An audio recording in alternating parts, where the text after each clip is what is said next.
Exciting news, everyone. My new book, I Wish I'd Quit Sooner, is now available for pre-order. Visit my website at drlaura.live or check out the show notes to reserve your copy today. Hello, everybody. Welcome to another episode of Where Work Meets Life. I'm Dr. Laura, and I'm delighted today to bring you an episode on the power of thanks to transform work lives and culture with someone I was introduced to through Cy Wakeman, who is a dear mentor of mine. And Cy Wakeman has spoken a lot at Workhuman. And I was always drawn to Workhuman because I love how it combines the words work and human, which is exactly what I do on this podcast. I focus on the intersection of our work and lives. So I was introduced to Nuvs, or Navin, Jain, at Workhuman, and he's a product evangelist. Now, let me tell you a bit about this amazing human, Nuvs, which rhymes with loves, by the way, and he loves making a difference in workplace culture. So obviously, we're very aligned. He's a seasoned product leader, and we'll learn a little bit more about Workhuman and how he works at the intersection of technology, empathy, and innovation. And his career has spanned digital strategy, product management, and community building. And he's deeply committed to fostering cultures at workplaces that foster recognition and belonging, two very, very important words. And he's always exploring ways to make work more human, and as am I. So we have a lot in common. Welcome to the show, Nuvs. Thank you, Dr. Laura. Such a pleasure to meet you and to join you today. And I loved learning about the origin of your name, why you don't go by Navin, you go by Nuvs. And it's just a beautiful story. Do you want to tell us a little bit about Nuvs? Sure. I'll give you the brief version. My cousin growing up came up with that nickname, and I realized if I started liking it, telling him I like it, he would stop using it, and that is the case. And then when I finally went online, when I was close to getting to college, I didn't want to use my real name. I want to be a little bit anonymous. So I was like, oh, I'll start using Nuvs. And since then, it's stuck. Everyone calls me that. Yeah, and Cy included. She said he's Nuvs. Okay, I can't wait to meet this Nuvs. And thank you for being here. Is there anything else you want to tell us about yourself and about Workhuman, your company? Yeah, so I've been a Workhuman as the product evangelist 5 years, but at the company about not almost 9.5 years. And we've been around for 26 years. We're actually an Irish firm, but we have headquarters in Dublin, Ireland, and Framingham, Massachusetts. So we're spanning the globe with our employees, about 1,000 people actually right now. And it's been fascinating to see over the 10 years for me, out of the 26 years the company's been around, how much change they've been able to bring to the world of work and really helping companies improve their culture.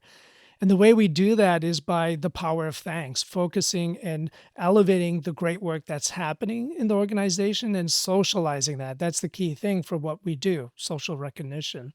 I think that is so important. And throughout my 25 years in this field of applying psychology to workplaces, I really noticed that thank you and appreciation is something that's underutilized by managers, yet it's often so easy to do, but they forget when they get busy, don't they? Yeah, and it's also important that to know, like, we're hopefully all grown up learning about the power of thanks, that you should thank people for the contributions they've done or whatever they've done to help you.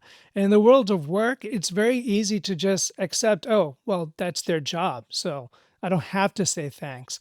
But there's a lot of power in saying thanks, and it actually works both ways, not just for the person who is being told thank you and being appreciated for the work they do, but even on the person who's telling him that. And that's actually what our research shows. So when you actually sit down to think about the contribution someone did and you say, I want to celebrate the work they've done and let others know about the great work they've done, not just that person who did it.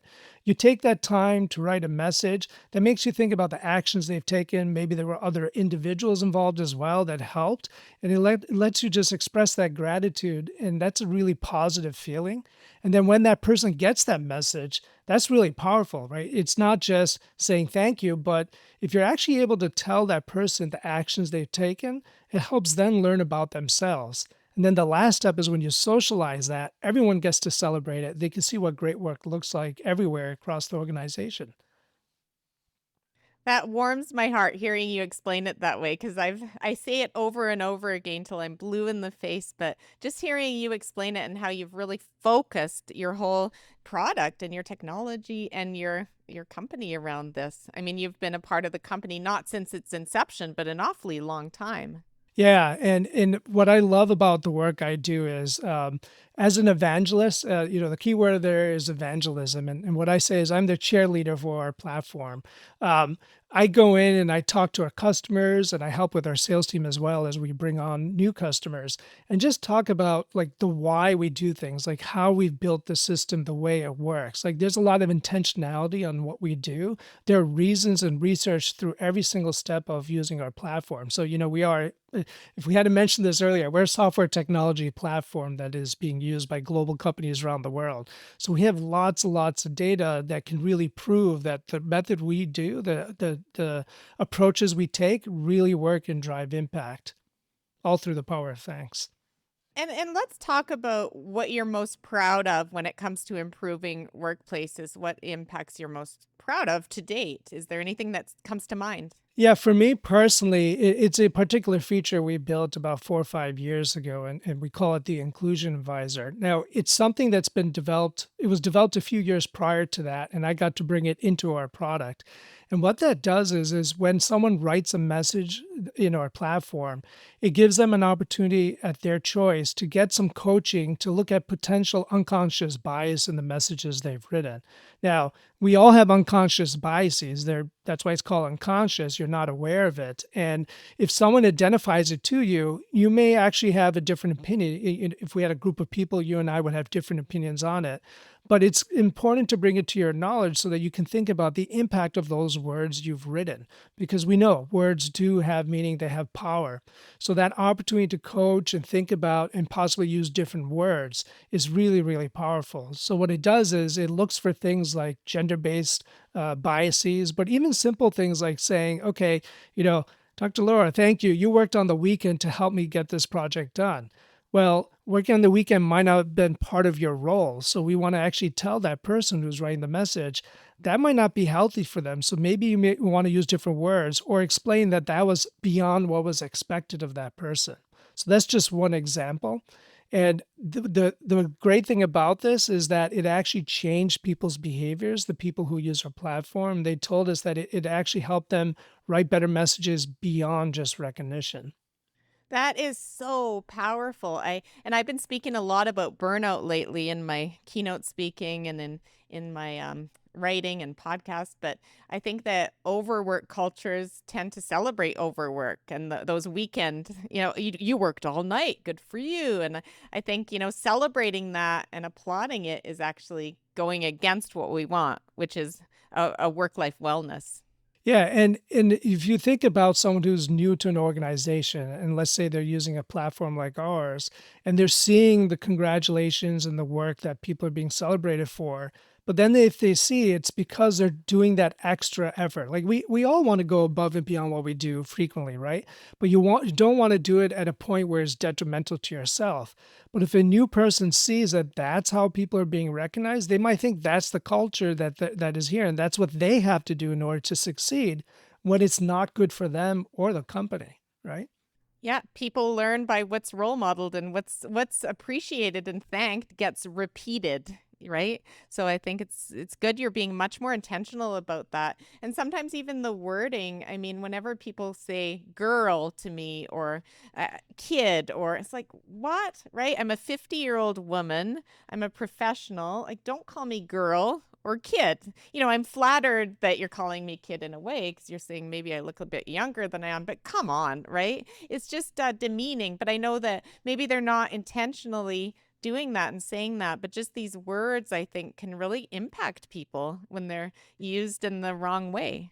The biggest learning for me using the product itself was I used to use the word seems like. So if I was telling someone who was reporting to me, like, it seems like you were well prepared for that project, it seems like that was a successful event. And it took this product to make me realize seems like makes it more like it's hesitancy or faint praise. Did they actually do a good job? Were they prepared? So I've learned myself to stop using that. And even at home with my kids, I stopped saying seems like. So that was a change in my behavior. That's fantastic. The other word is just. People use just too much. I actually wrote a blog on let's just stop justing ourselves because just adds in a lack of confidence. Yeah, exactly. And it minimizes so many great things because it's the small things that can make a big difference over time, right? These accolades don't have to be huge, huge successes to show appreciation, right, Nuvs? That's right. And it is those small things that actually is what drives the culture in the organization is knowing those contributions. Everyone knows about the big projects, right? They're communicated, they're milestones, they're celebrated.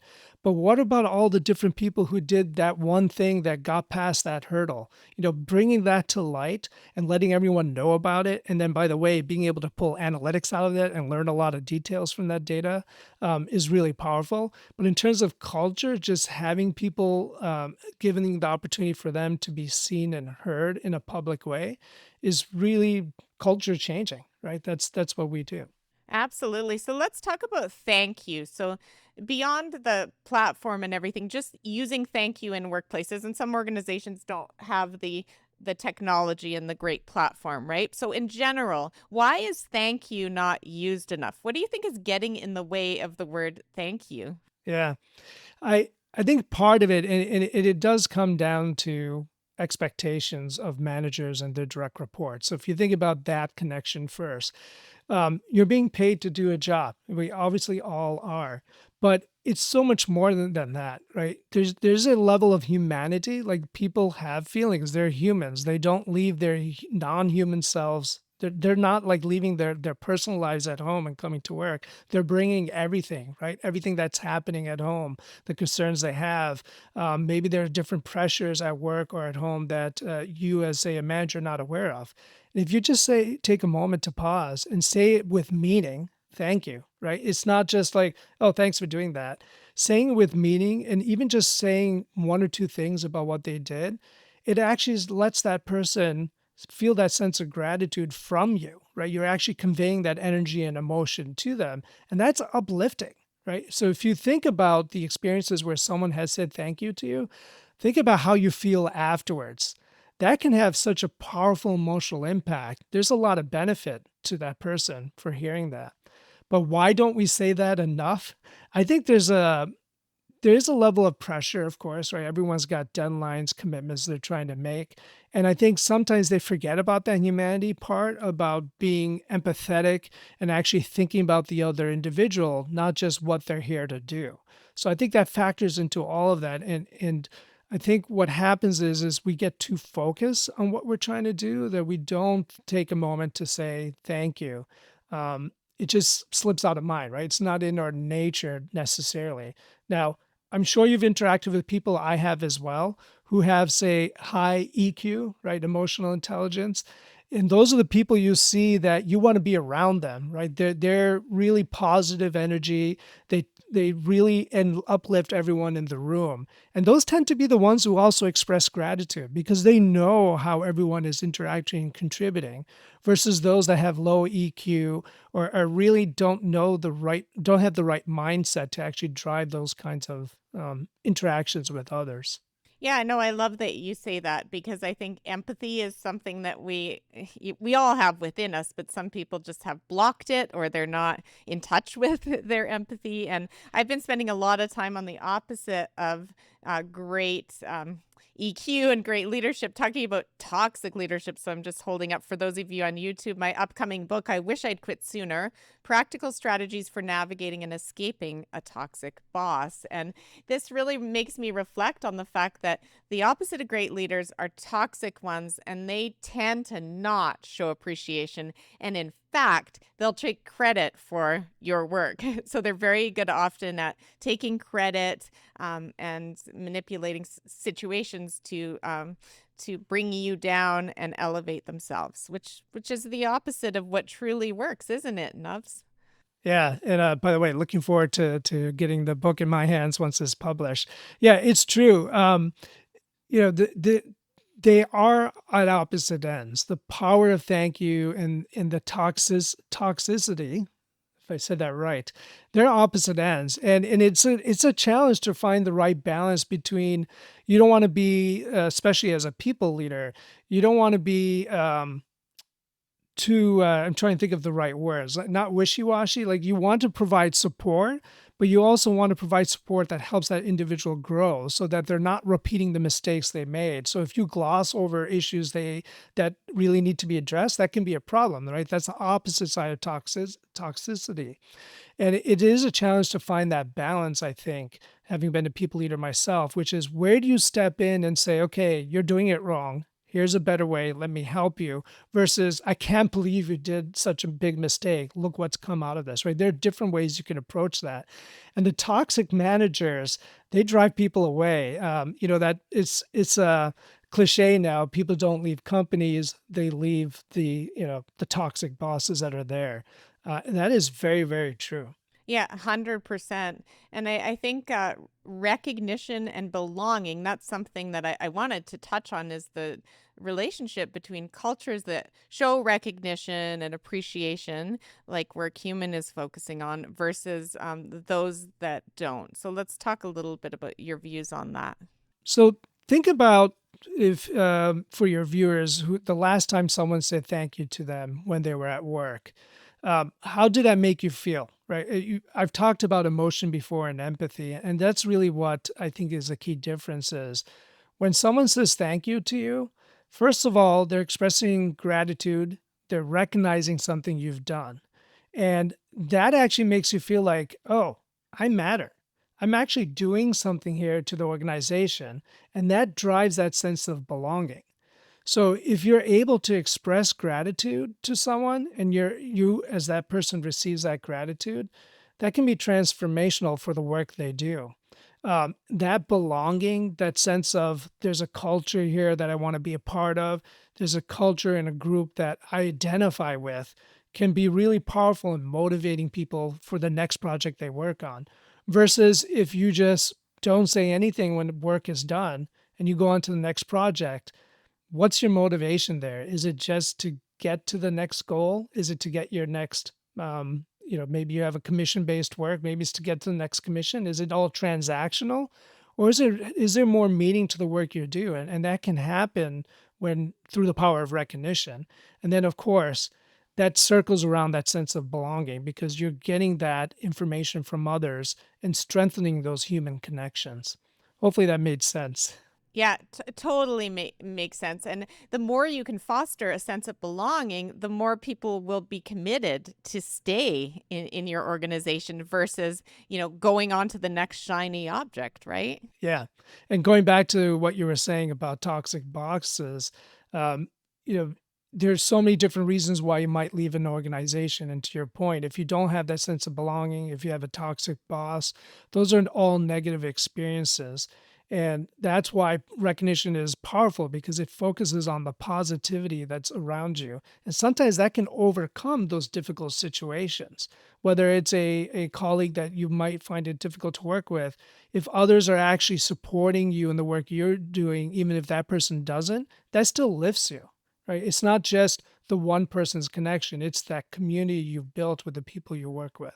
And I'm always focused on that with my own team. And I'd say we're going through a bit of a tough time up here in Canada, and our economy's not that great. And there's been a lot of challenges with all the tariff situation and stuff. So I think it's more important than ever to have gratitude for the things that we do have as a firm. Yeah, things might be more challenging, but we still have a feeling of supporting one another and a community. We have a sense of community. And psychologists are often not as collaborative. They're often independently seeing clients, doing their thing. But I've really cultivated a culture where we're all together in this. We're all supporting each other. And when someone has a difficult client or a difficult situation in their life, then we rally around that person and show care. And I think that's so important. Yeah. Ultimately, what you're talking about is human connections. And that's not just at work, that's obviously outside of work as well. a successful culture, I think, is one where you don't feel like I'm just here for a paycheck. It has meaning, even if it's not like changing the world per se, right?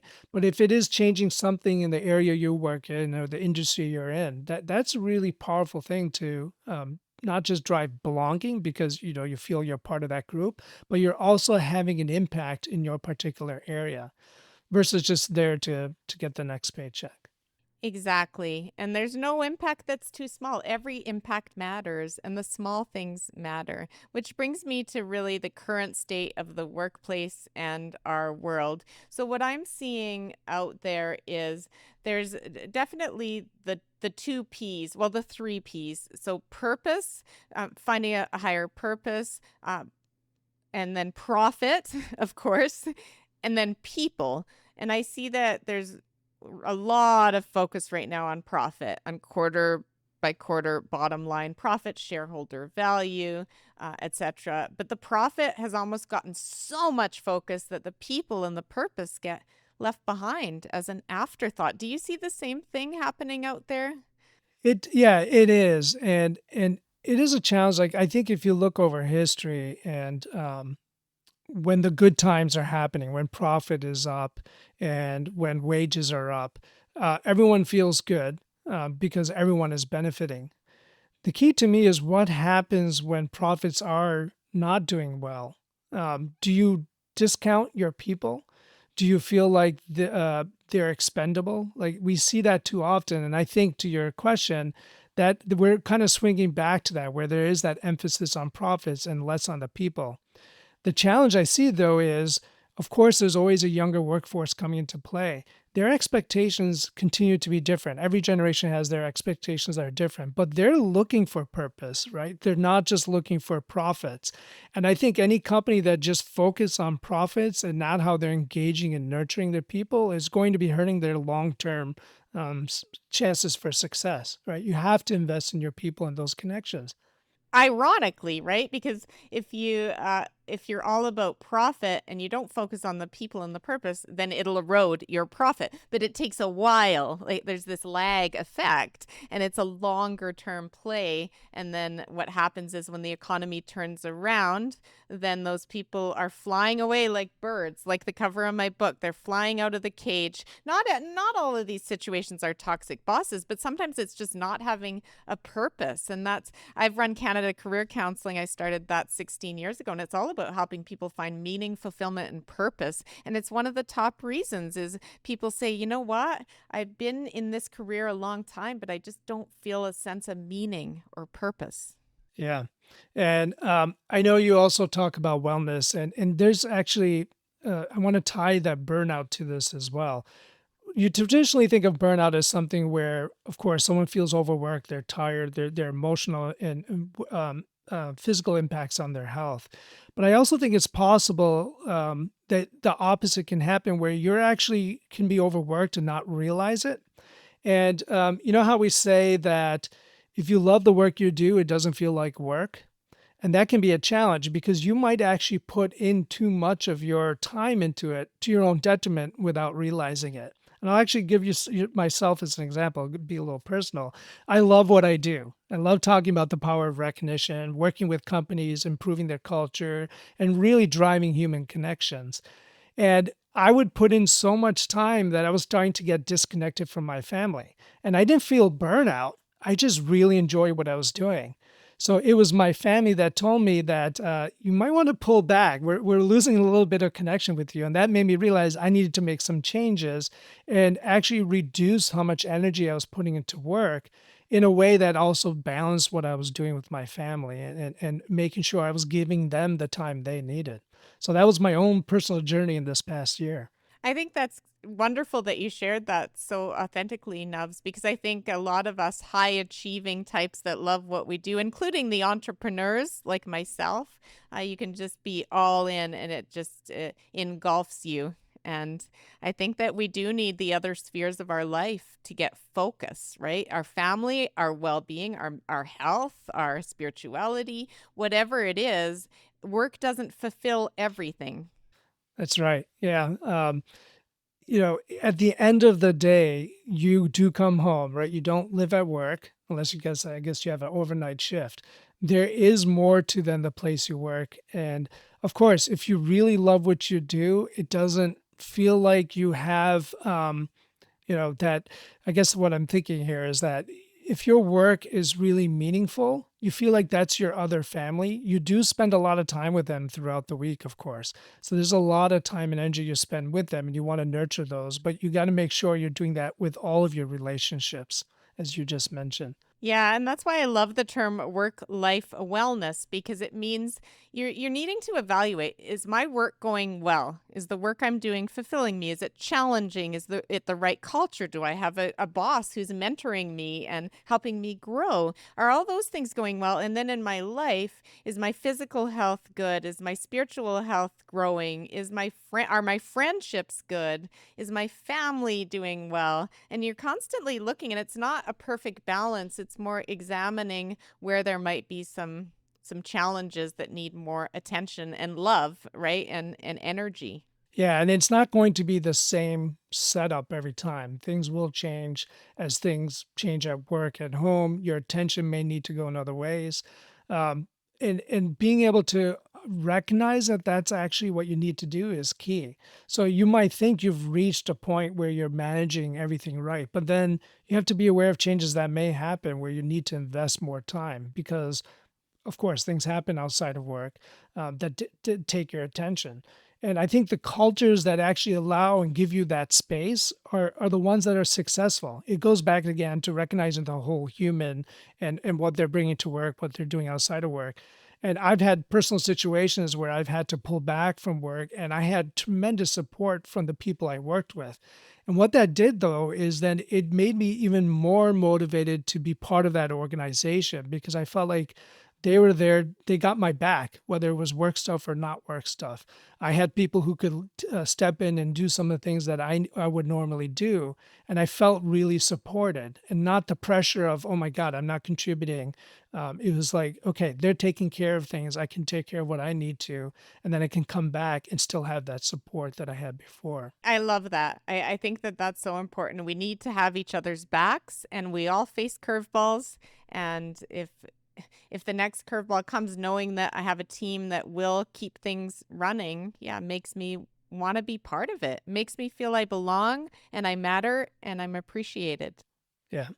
So, work life wellness, what does it mean to you, Nuvs, and how does it play out in your life? It's a constant challenge for sure. It's as simple as balancing the schedule. I know you're a parent as well. Being able to run home in time to pick up kids from their activities, but then also making sure I'm doing the work that I need to do. So for me, there's definitely like a lot of people, there's a blur between your dedicated hours that you work. So I will like shift times because maybe I'm taking a few hours out in the middle of the day to take care of something. Then I'll find time to do that later in the day. But it's challenging because how do you make sure you're keeping yourself healthy as well and not overdoing things? That is very much a challenge. For me personally, I've been investing more into physical fitness, doing more workouts, eating more healthy, and I'm seeing the positive impacts because I do feel sharper and more energy because of that. So that's something that's happening in my life right now. That's really good to hear because that's something that as we get busy, it slips, right? For all of us. So being mindful of that, your car, you're fueling your car with the right fuel, right? Exactly. And not running on fumes like many of us do. So, with that said, um, I'm going to ask you, I just want to explore a little bit more this idea of what we're seeing out there with workplaces and trends. And so with Workhuman, I mean, you guys have been at it a long time looking at how do we make cultures better and appreciation as a core. Are you seeing that there's a trend towards more of that? Are you seeing it's sometimes slipping when the world gets tricky with all the geopolitical things going on, the economies? What are you seeing there? A couple of interesting things. First of all, of course, within the US, there's a lot of change that's happened in the past 6 months, or actually 10 months now, with the new administration. Companies are learning to adapt. Some of them are making significant changes in how they work with their employees in terms of naming programs, whatever the case may be.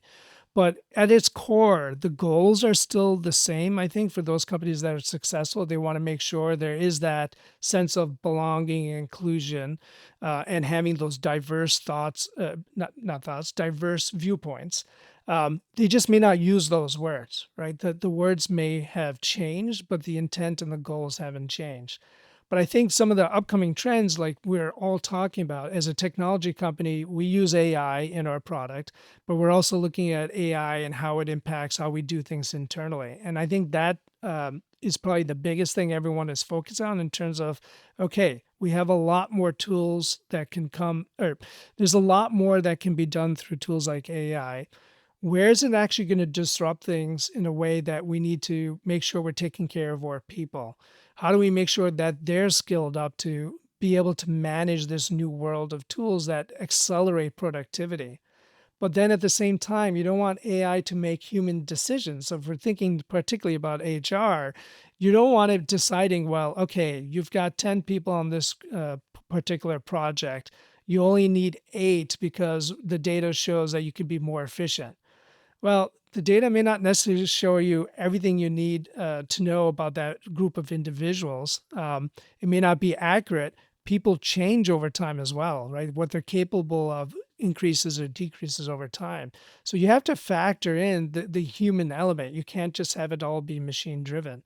So I think it's important that companies look at AI uh, however they're using it, as a way for making things easier for the humans, not replacing or wholesale replacement, I think. Actually, really well put, because I really have a hard time imagining AI being able to show true empathy and to understand the deep intuition and nuance of the human connection and the human being.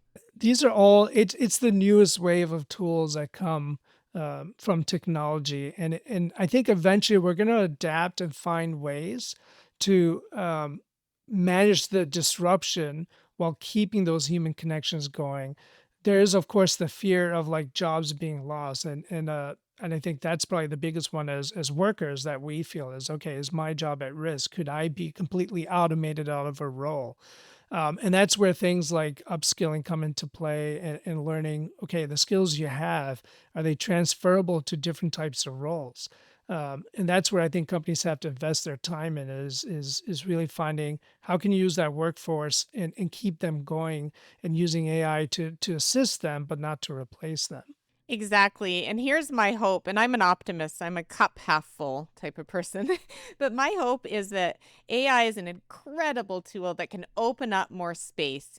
If used correctly, it can drive great efficiency and open up more space. I'm hoping that space can be used for two things: to continue to innovate in ways that this world is tricky. We need major innovation to get through all the planetary challenges that we're facing. Number two is that people can use more of that space to take care of their wellness and their well being and their families and that. So, do you think I'm too much of an optimist, Nubs?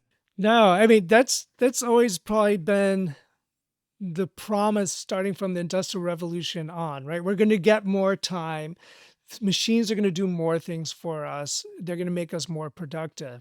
But what's happened in reality is we've filled in that time with, especially in, I think in North America, more work. We're like, okay, we can do more, we can work more. But I think you're right. Going back to what you said now and earlier as well, it is wellness. We do need to take care of ourselves, each of us individually, and the people that are around us and support us at home and at work as well. Um, that is an eternal challenge, which is not to overwork and actually finding that right level for yourself. I think one of the important things too is that that does change over time. Like it's not always going to be the same level throughout a year.